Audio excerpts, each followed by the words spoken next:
It's nice and crispy. She told me my sister made banana bread and it's so good and you should be here. Well, I'm not, mother. I'm a little weird today, guys. I don't know what to tell you. I love butter. Butter is delicious. Yes, it is. Like in a band of banana. Yep, I'm done trying to talk. I don't know how to put this in my mouth. Okay. That's what she said. Good morning. My name is Mindy and I have lost over 120 pounds on Wegovy Mounjaro semaglutide compound, and I am now back on Wegovy again. It's been a while since we've had just a vloggy hangout, look at all the food I shove in my face video, and to be perfectly honest with you, I'm not feeling super great. I started feeling a little tickle in my throat and kind of weirdness last Friday, and I was doing natural remedies all weekend, and yesterday I felt like I was doing so much better, and then last night I started kind of slowly declining again, and now this morning I'm feeling pretty rough. It's breakfast time, and today I have a holiday crescent roll breakfast casserole. This is a first time recipe for me. It's from laurenfitfoodie.com. I will have all of the recipes from today linked down in the description below. And I'm just eating it with some fruit. This was super quick and easy to throw together yesterday. It was the only meal prep I did. It was so quick. I got, and I didn't even know they had these, but reduced fat crescent rolls. And I unrolled that into a 9x13 pan that I sprayed with some avocado oil. And I tried to push it a little bit up the sides of the pan and seal all of the seams. And then I put that in a preheated 375-degree oven to let it bake for about 5 minutes. While that was baking in the oven, I browned up a pound of lean turkey breakfast sausage. And then I mixed together 3/4 of a cup of egg whites and 4 large eggs. My refrigerator so graciously froze my eggs for me, so I had egg sickles that I had to wait to defrost before I could mix this up all the way. And then 1 1/4 cups of milk. You can either do a tablespoon of ranch seasoning mix, or what I did was just a teaspoon each of onion powder, garlic powder, and salt, a 1/4 teaspoon of black pepper. I just got these new salt and pepper grinders that are electric because the other ones that I had bought, like, they just kept breaking. They weren't working very well, and I really, really like these. I'll have them linked down in the description if you're interested. And then I mixed all that together once I finally got all my eggs to defrost. And then I took my pre-baked crescent roll shell out of the oven, sprinkled in the browned turkey sausage, and then covered that with a cup of shredded cheese. The recipe calls for 1/2 cup of low-fat sharp cheddar and 1/2 cup of jack cheese. I had this mix of low-fat Colby Jack and some mozzarella and some other jack cheese that I just had in the fridge, so whatever, it's fine. Then I poured the egg mixture on top of that, stuck it back in the oven, and let it bake for 35 minutes. And when it came out, it was golden brown and bubbly and delicious. And then I cut it up into 8 portions. This morning, I took one of the squares, heated it up in the microwave for about 30 seconds, and then I put it in my air fryer at 350 for about 5 minutes. It's nice and crispy. And I'm just enjoying it with some strawberries because it's strawberry season and I have been eating them like crazy. Let's give it a taste. I figure this is basically like a quiche, but with a croissant crust. So you could add all sorts of veggies to this. It would be really good with mushrooms and spinach, I think. I mean, I don't know how it could be bad. 1 serving of this has approximately, depending on the ingredients you use, 290 calories, 22.5 grams of protein, 16.5 grams of fat, and 13 grams of carbs. Ish. This is delicious. It makes me happy in my face. I'm gonna eat it. I already have my Wegovy Shot out, defrosting a little while I eat this. Meet you back here so we can shoot ourselves up and go for a walk. Because if I don't stop soon, this dog is gonna go crazy. He keeps leaning over and licking me on my leg. Oh yeah, bud? Are you hungry? Are you gonna die from starvation because mom's not feeding you? Poor baby dog.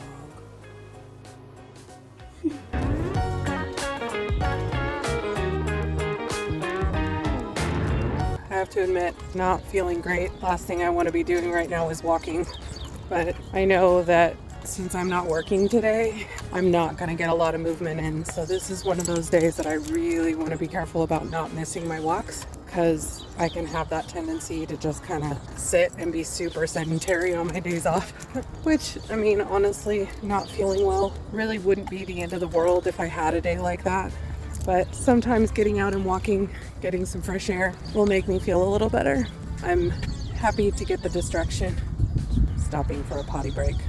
It's a little gloomy today, very humid. We had a lot of rain this weekend, so there's just a lot of moisture in the air. It's not usually super humid in Austin area, but sometimes we get it, and that day is today. Just gonna turn on my CBT podcast, get these steps in, go back and take our shot.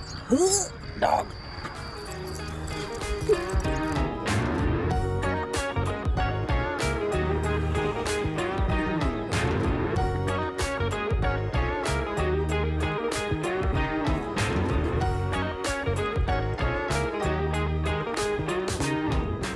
Got back from my walk. It's shot time. Shot.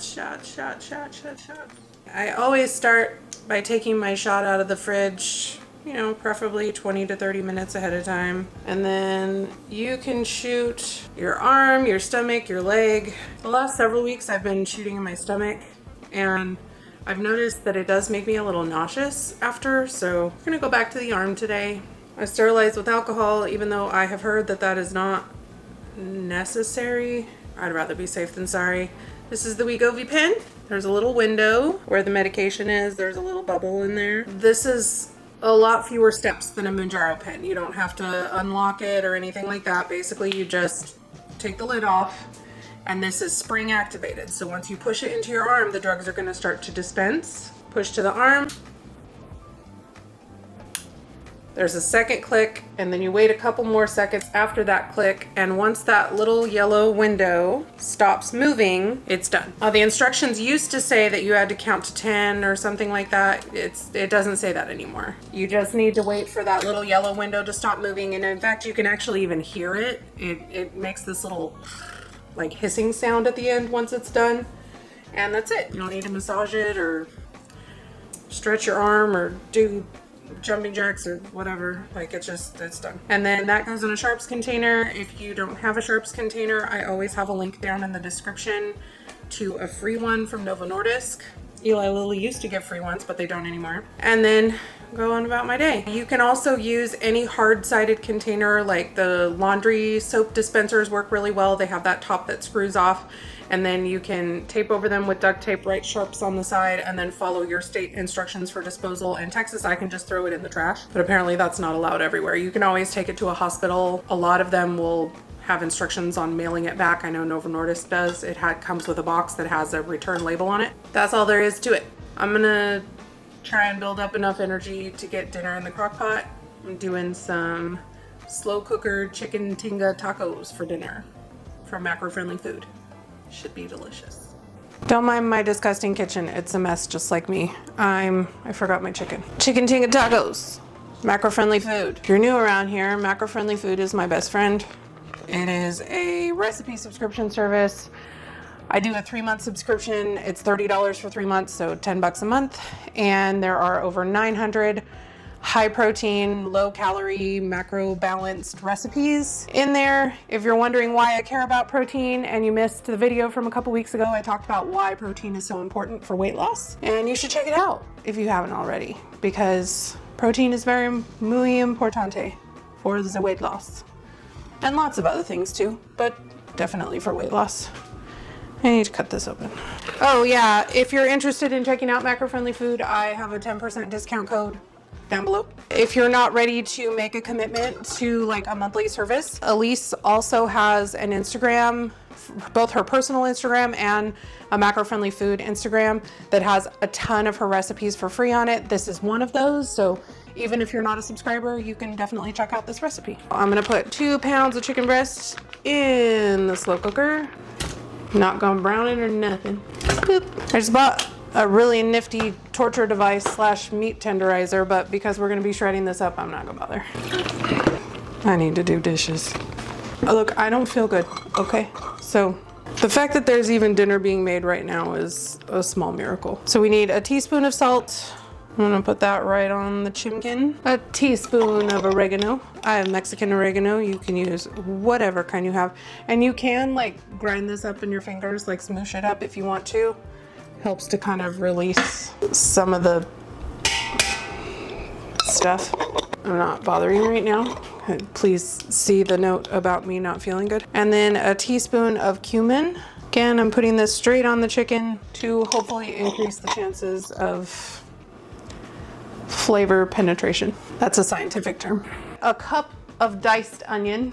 My husband hates vegetables. He likes the flavor of onion and garlic, but does not like the texture of onion and garlic. So I have to chop mine up within an inch of its life, but you can do whatever you want. It would probably even be fine with strips of onion. Probably what I would do if I was just making it for myself. This was a teeny tiny onion, but man, sure doesn't make a lot just with half of that. Yeah, no, that's probably only half a cup. Okay, so there's half my onion going in. Get in there, thing. Also, if you're somebody that has a hard time with meal planning, I have a bunch of creators that do high protein food content down in the description of my videos. Also, if you have a desire to support my content, I have a Buy Me a Coffee page. I send out a weekly meal plan to all of my members. So that's a thing. So there's the other half of my onion that will hopefully cook down to obscurity. And once the meat's all shredded up, you won't even notice that it's there. We need an ingredient that I'm not always super fond of, but I know that it's important for chicken tinga, and that is chipotle peppers in adobo sauce. We need 3 of them. These can get quite spicy, so if you're not a huge fan of spice, you may want to cut down on the number of chipotles in adobo. And I'm going to chop these up quite fine. There is number 1. Oh, that's a big one. Oh, and there's a tiny one, so that works out. And adobo sauce is like a smoky kind of barbecue sauce. So I mean, I would argue that the adobo sauce is probably more important than the chipotles themselves. Chipotles are just smoked jalapenos. Smoke isn't always my favorite, so you know, there's that. These will mush down practically into a paste. Yum. That in there. Adobo sauce smells fantastic. And I'm gonna add a little splooge of the adobo sauce just because it's delicious. I need 3/4 cup of enchilada sauce. I'm just using the old El Paso. This is where I'm probably gonna go off the rails a little. That's the recipe as is, and I'm sure it would be delicious, but I love garlic, so I'm gonna put some in there. Again, feeling kind of lazy, so I'm just gonna do garlic powder. Should put this on the chicken, but it'll be fine. I'm just gonna stir it around so that everybody gets in the pool. I want that sauce all the way around the chicken, not just on top of it. I'm gonna pull you closer, Tony Danza. You need to see this. Yum. That's what we got in there. Looks delicious. And pop on the lid. Let it go on low for 4 to 5 hours. It can go on high for 2 to 3, but I have plenty of time before dinner. It's like 9:45. So it's gonna be ready before I'm ready for it. Later tonight, we'll shred it up and put it in some tortillas and do the things. I'll check back with you guys later. A few moments later. Hey guys, I'm still not feeling great. It's almost 1 o'clock. I have absolutely no desire to eat lunch whatsoever. And yeah, so I'm gonna make my dessert for the week. I am making a recipe from Cheat Day Design. He's pretty much my favorite protein baked good recipe site on the internet. I have not found anybody else who I like better. You guys are crooked. I gotta fix you. I'm sorry. There, that's better. Can you see me? Hello. His recipes are amazing. He uses PE Science. He's the one that turned me on to PE Science. It's a whey casein blend, which I find works much better for baked goods in general. They're more moist, which is important to me. I have been craving banana bread like crazy for over a month now. Ever since on a phone call with my mom, she told me my sister made banana bread and it's so good and you should be here. Well, I'm not, mother, because They're in California and it makes me sad. But I get to go visit for my birthday. Well, a little after my birthday, but late in June, I'm gonna get to go visit. So I am excited about that. We're gonna make a lower calorie, higher protein banana bread to enjoy as dessert for the week. And then afterwards, I am also going to put together a protein peanut butter, which I have made his protein peanut butter before, and it is delicious, so that I can melt that and like put it all over the banana bread, because bananas and peanut butter, bestest friends forever. I'm a little weird today, guys. I don't know what to tell you. I bought some bananas on Friday and they were not very ripe, but I shoved them in a paper bag so that all of the gases could try and make them riper, and we're gonna find out if it works. You can also put your bananas in the freezer to ripen them, but then you just have to wait for them to defrost, and you know, who knows if I would have remembered to do that or not. So yeah, well, they got a little spotty anyway. We're gonna peel these babies. Ooh, is humid in that bag? So the recipe calls for 4 medium bananas, which he said, ooh, they smell good. Which he said his weighed about 400 grams after they were peeled. In here, I already have 50 grams of brown sugar substitute and 25 grams of granular sugar substitute. I did add a little extra brown sugar substitute because I knew my bananas weren't gonna be as sweet. It's a 0-calorie sugar substitute, so I'm not super worried about adding a little extra. Plus, brown sugar's delicious. And that brown sugar substitute, I use the one from H-E-B. Okay, by the way, do you peel your bananas from the top or the bottom? Apparently the correct way to peel the banana is from the butt, from this part.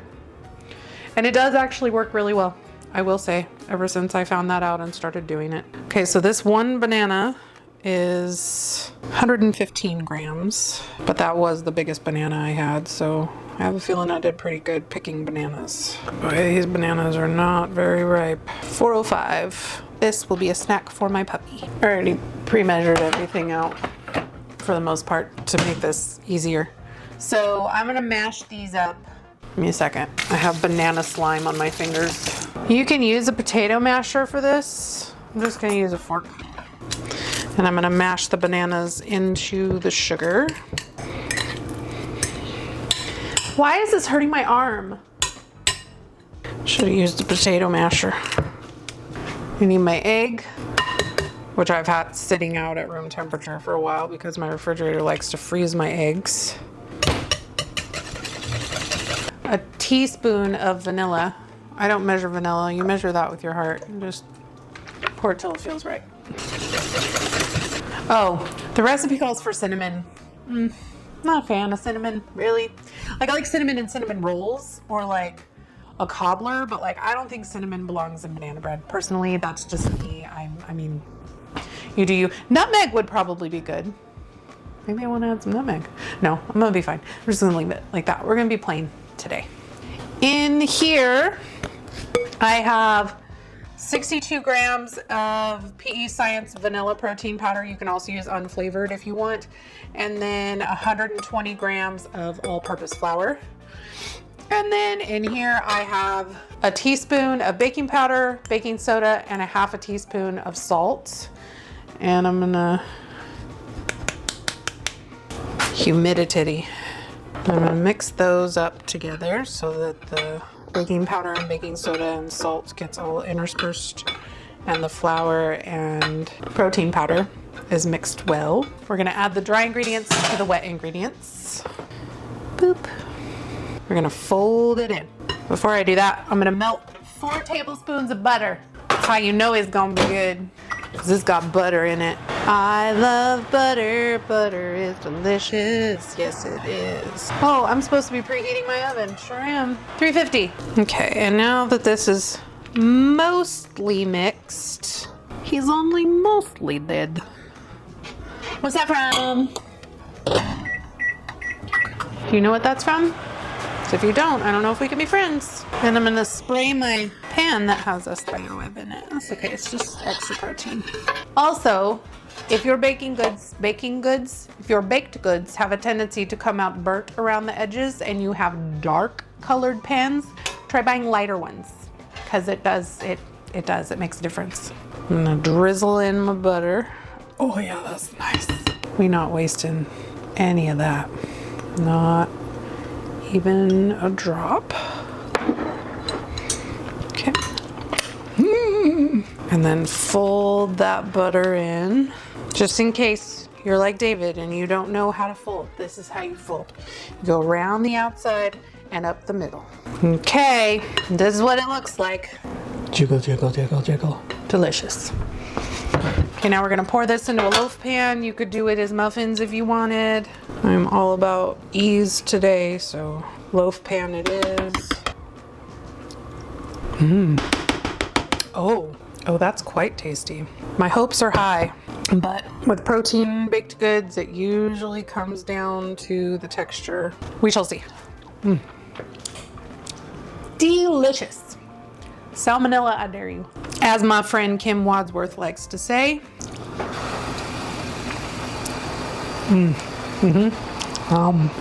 So that's supposed to make 6 servings? It makes 12 slices, which I'm gonna call 6 servings. Yeah, they'll be like these thin, teeny tiny little slices, but that's okay. And then I'm gonna drizzle them with the protein peanut butter, which we're gonna make here in a second. I'm just waiting for my oven to heat up. And then I'm gonna put it in there. Woo, it's done. I'm gonna put it in for 30 minutes or until a toothpick comes out mostly clean. It says clean, but not all the way clean. We want moist crumbs. So I'm gonna check it at 25 minutes. I'm gonna get my ingredients together and then we'll throw together protein peanut butter. Okay, so this is another cheat day design recipe. This is his protein peanut butter. It tastes like the inside of a Reese's. They're fantastic. I've used it before to make high protein peanut butter and jelly sandwiches. I have a feeling that this melted and put over the top of the stuff is gonna be real good. Like, I'm pretty excited about it. Now, I will say, it tells you to put this in a blender and blend it. I didn't do that last time. Like, I just stirred it up, and that's all I'm gonna do this time because I can't be bothered. I can't be bothered to clean the blender, if we're being honest. So first thing we're gonna need is 64 grams of the PE Science peanut butter cookie protein powder. This stuff is amazing. Yeah. And I don't know that it will turn out as well if you don't use this exact one because it's really good. But if you're a big peanut butter fan, you could make smoothies with this, like with banana in this, like in a banana. Yep, I'm done trying to talk. A banana peanut butter smoothie would be delicious. 64 grams is what I need. 36 grams of powdered peanut butter. I use PB Fit because it's cheaper and honestly I like the flavor better. And then 5 grams of sugar substitute. I just like erythritol. I'm gonna need to mix this up in a bigger bowl. Boop. I think it'll fit in here once it's all mixed up, but trying to mix all those ingredients in that small of a bowl would not have ended well for me. 64 grams of creamy peanut butter. Also, is anybody else's dog a weirdo and not really like peanut butter? Then what? 1/4 teaspoon of salt. 2/3 of a cup of cold water. Maybe I will use my immersion blender. Just because this will be the second time I've used this today as I threw together my avocado dressing earlier.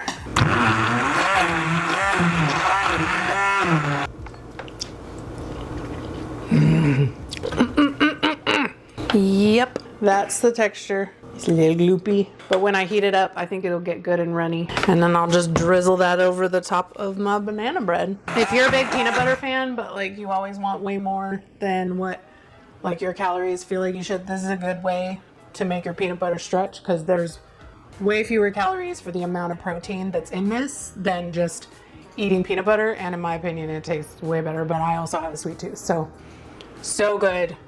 Worth the few minutes that it takes to throw together. Thumbs up. I'm gonna wait for my bread to be done and then maybe I'll actually eat something. Okay, bye. So once it came time for dinner, I popped off the lid and shredded up my chicken with my hand mixer. If you've never tried this trick, it's the best. You just add in, I think it's like a cup of shredded Mexican blend cheese, and then you're gonna put the designated amount, I can't remember how much it is, it's in the recipe, into each tortilla, fold it over in half, line them up on a baking sheet, and then you're gonna brush the tops with a little bit of the reserved juice from the slow cooker, pop them in the oven for a little while to warm them up, stick them under the broiler to get them crispy. And then I just did 3 of these with some of the avocado dressing and a little bit of shredded cabbage on top for crunch. And man, were these good. Yes, must make. So delish. Oh, and a little bit of cotija cheese on top. These are pretty. Got that avocado dressing. I will link the recipe and the video down below where I've made this dressing before. It was with like a chicken BLT pasta salad thing, and I've made it many times since because it is delicious, and it's a great way to stretch avocado because avocado can be very calorie heavy, but it's got a bunch of Greek yogurt in it, so it adds more protein and it makes it last a little bit longer. I don't know how to put this in my mouth. Okay, that's what she said. Okay, here we go.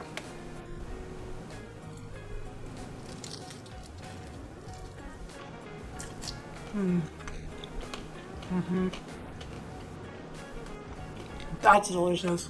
It was quite fiddly putting it into each individual corn tortilla. There's just something about the flavor of a corn tortilla. I bought the ready to cook corn tortillas from my HEB. They sell them over by where all the butter and everything is. So if you have that option, it's the next best thing to making them fresh. Very good. But you could always just do store-bought corn tortillas and just microwave them 6 at a time like the recipe says too.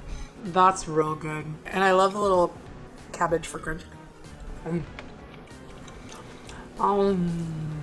This is the first thing I've eaten since breakfast. It is 4:18 in the afternoon, which probably wasn't a wise choice, but when I don't feel good, sometimes I just don't want to eat. This was yummy. I'll see you guys later for banana bread. Goodbye.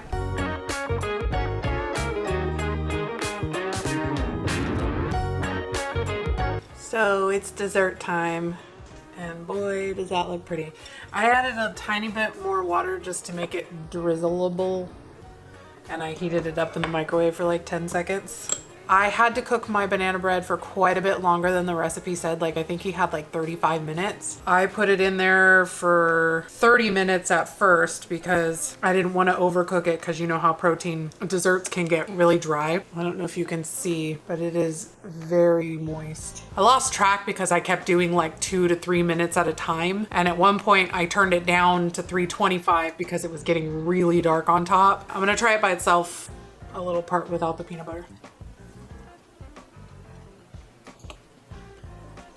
That's banana bread. If you didn't tell me that was protein banana bread, I would not know. Oh, and with that peanut butter. I'm very happy about my life choices this week. Make that banana bread. Make that peanut butter.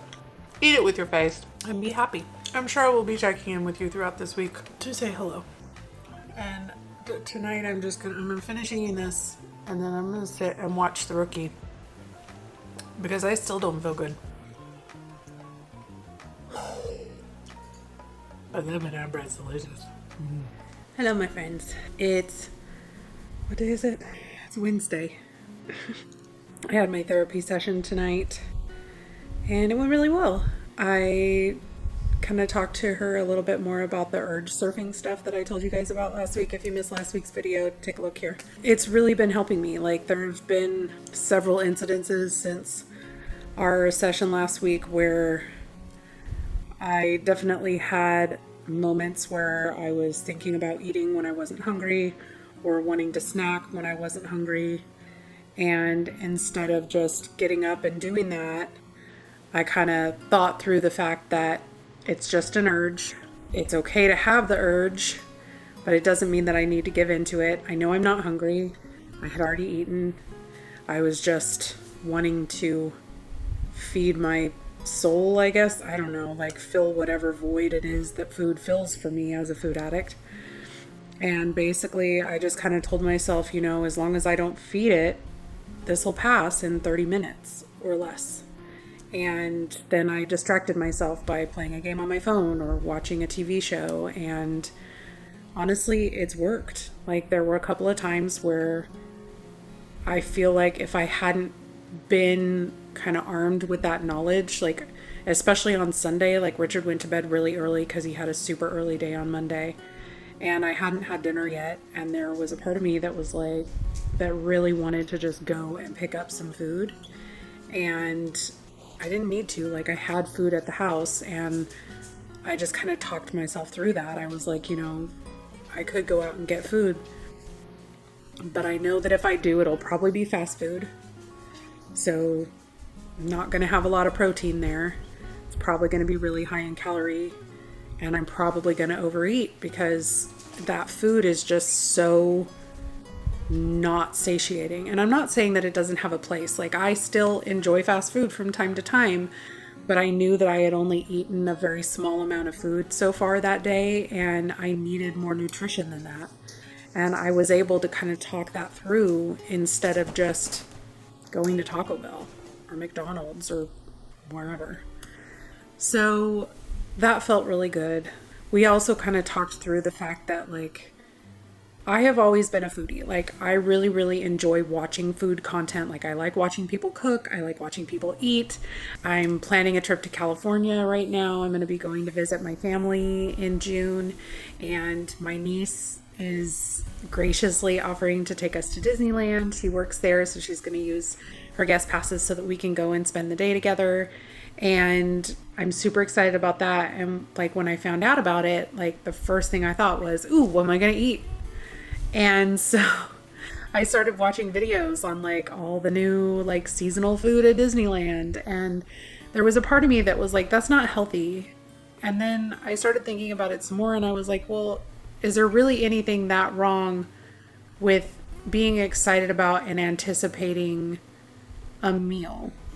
So I kind of talked that over with my therapist, and I was like, I've seen people that are food addicts say that, like, you need to stop watching food content. Like, you shouldn't be watching any food content. And I just don't see, like, that's a major source of entertainment for me. And in some ways, like, it's a source of research for my videos and stuff like that, because I'm always looking for new recipes to try. And she was like, I don't really see anything wrong with it as long as it's not something to where you're watching those videos and then it's making you binge or it's making you go and eat. That's not something that's happening for me right now. I mean, it never has. Like, I can watch food content without being like, oh, I'm going to go get up and go eat. Most of the time when I'm watching stuff and I get bored and start thinking about food, it's not content about food. It's just like random TV shows. One of the things that I'm realizing, and through like the My CBT podcast and the therapy and stuff like that, is that I have always been, and I already knew this, but I've always been super judgmental on myself. Like, I've always been really hard on myself. We're always our own worst critic, right?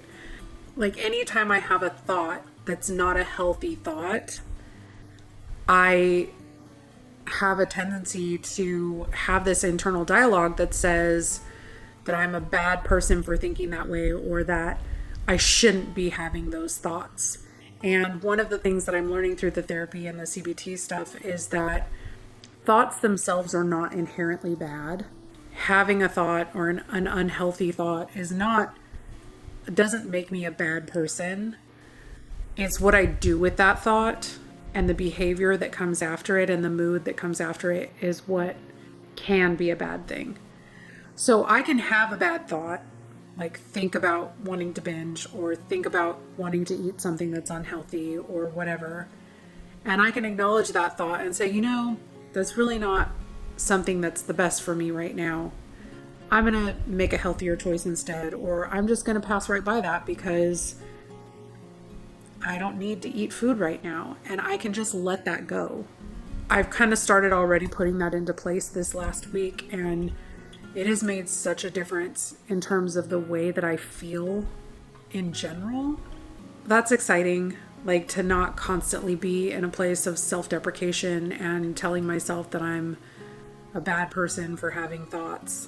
Because we have 80 to 90,000 thoughts a day, I think, is what they said on the My CBT podcast. Like, that's crazy to me. I mean, I'm sure it's true because my brain goes a million miles an hour 24/7. But it's just crazy to me that, we have all those thoughts happening and most of them just go by without us even realizing it. anyway, I just wanted to pop on while those thoughts were fresh in my mind and share them with you guys. I hope you find them helpful.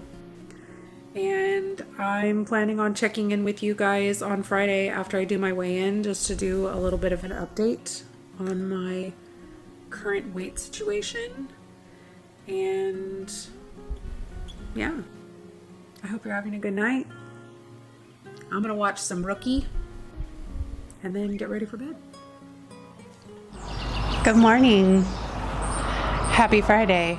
Been so long since we've done one of these porch weigh-in things. I don't hardly even know what to do with myself. I've been having a hard time with my weight for a while now. I mean, I've been talking for the last couple of months about how much I've been struggling with the binging and the food addiction, and finally started going to therapy to start to try and get a handle on that and figure out how to get it under control once and for all, because this is something that I've struggled with for years. I finally feel like I'm starting to make some progress on that, and that's exciting. But it's hard to see what that kind of relapse has done to my weight loss progress. Since I started this cut 3 weeks ago, I've taken off some of that regain, and over the last couple of weeks I've been kind of flirting with a new low, but then today I stepped on the scale and my weight went up again. And I just keep reminding myself that there's so much that can affect that. Hormones, the amount of carbs I ate yesterday, which honestly weren't that many, but it's a matter of averages rather than the day of. I keep trying to remind myself, but as we all know, it's a struggle to not obsess over the number on the scale, and I'm doing a pretty good job for the most part. I'm not letting it depress me or whatever. It's just frustrating to see the continued up, down, up, down, up, down. In general, when I look at the trend over the last 6 to 8 months, my weight has steadily gone down. It's just seeing the last 2 months was really hard after all the progress that I had made. At the start of this cut 3 weeks ago, I was at 252.4. This morning when I stepped on the scale, I was at 243.4. But yesterday I was at 242.6. So that was my low for the week. And I'm going to use that for my numbers because there's so many things that make that weight fluctuate. I've lost 9.8 pounds during this 3 weeks. January 1st, I was at 256.6. So I've lost a total of 14 pounds. If you've been watching me since December of last year, you'll know that I made a goal to lose 50 pounds this year. So I'm now almost halfway through the year and only 14 pounds into that goal. I still think that I can make it happen, but I'm not going to pressure myself or, start to try to go to extremes to make that happen. I know that I am embarking on a much more important journey for my long-term health, which is getting the food addiction and binge eating under control. And for maintenance and long-term health and everything like that, it is a much, much more important thing that honestly I didn't realize I was going to need to tackle when I set that 50-pound goal. In addition to losing the 9.8 pounds, I've lost 0.86 inches in my chest, so a little over 3/4 of an inch, 0.04 inches in my waist, so my waist has basically stayed the same, and 0.16 inches in my hips. That's not surprising to me. I have not been exercising, I haven't been doing my strength training. I stopped that basically when I went to Spring War. And when I came back from Spring War was when I started having the binge relapses, and then depression accompanies that and all of that good stuff. So I do plan to get back into my strength training stuff. I just wanted to get the mental health stuff under control first. And I feel like I'm definitely on the way to that. So I'm looking forward to getting that started again. I think I'm going to start very slow. I was doing 3 days a week. I may even just start with 1 day a week, but I definitely won't start with more than 2. I'm a big fan of trying to make changes small, small steps are way more sustainable. And this is all about the long run, not the short term. That's pretty much it in terms of my weight loss update. I know it's not very exciting. I've been getting a lot of comments from everybody about how great I look, and I mean, in looking at my progress pictures, I don't really see much of a difference, but I do see a difference when I look at my videos and I see my face and like the way that my clothes are fitting and things like that. So like I know my body is changing. I'm just doing my best to focus on the positive things. Progress, not perfection, right? Now that I'm looking forward to this California trip that's happening in the middle to the end of June, I'm thinking about maybe extending this cut from the 6 weeks that I had originally planned to 8 weeks, because then that would put me right to the point where my 2-week maintenance period would be while I'm in California. And then I'm not trying to focus on weight loss, because I know I'm not going to try to focus on weight loss while I'm in California. Like I'm just going to enjoy myself while I'm there. But I feel like spacing out that period of time while I'm on maintenance makes the most sense. I'm still thinking about that. I'll kind of see how I'm feeling as I go. I'm only 3 weeks into this cut, but I'm feeling fantastic. So if I continue to feel this way for the next 3 weeks, then I probably will extend it another 2 weeks, because it just makes sense in the long run for my goals. So I am a science experiment of my own making. Everyone's weight loss journey is their own, and ultimately I just want to make choices that are healthier than what I made before. I hope you're having an awesome week, and if you found this video informative or entertaining, please give it a like. Let me know down in the comments if you decided to try any of the recipes from this week. That banana bread is so good. It will be a staple for me for sure, because I have been loving it. My husband has been loving it. Those chicken Tinga tacos, I came home yesterday and he was like, I think those tacos are even better the next day. He's like, I ate them cold. They were so good.